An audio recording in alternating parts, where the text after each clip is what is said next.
Did you know that for over 1,000 years, one language dominated the ancient world, from the laws of kings to epic tales of gods and heroes? That language was Babylonian, the voice of Mesopotamia and a cornerstone of civilization itself.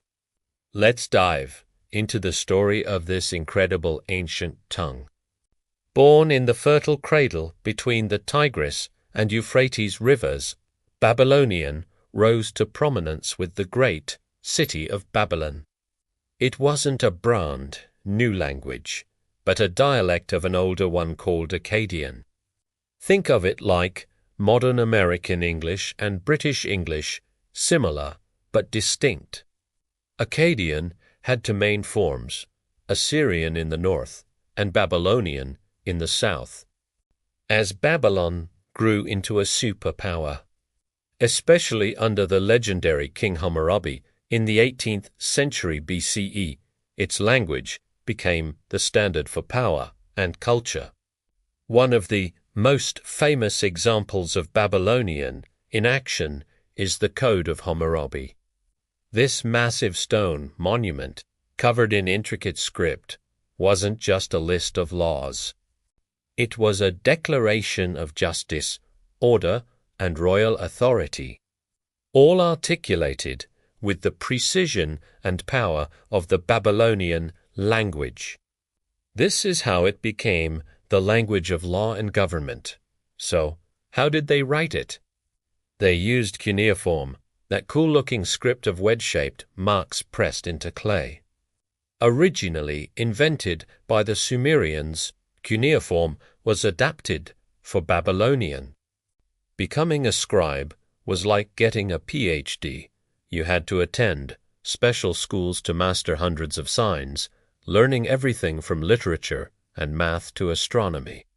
This made literacy a highly respected, elite skill essential for running an empire. But Babylonian wasn't just for laws and administration. It was the language of incredible art and science.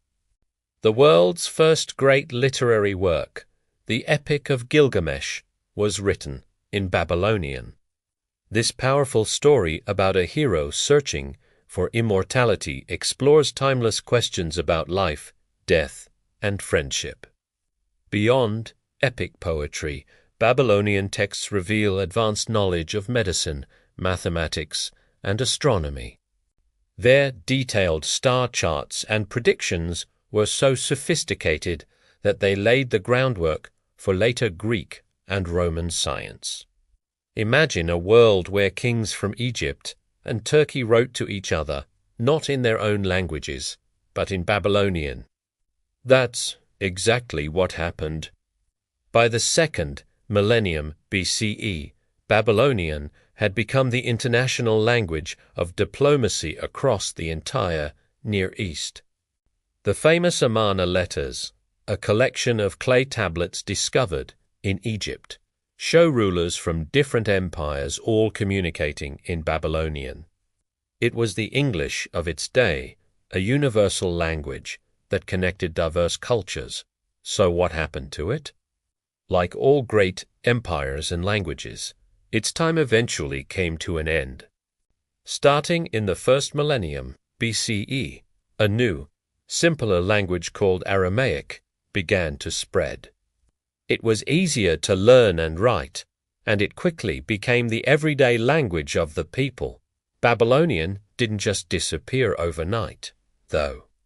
It clung on for centuries as a language of scholars, priests, and astronomers, much like Latin in medieval Europe.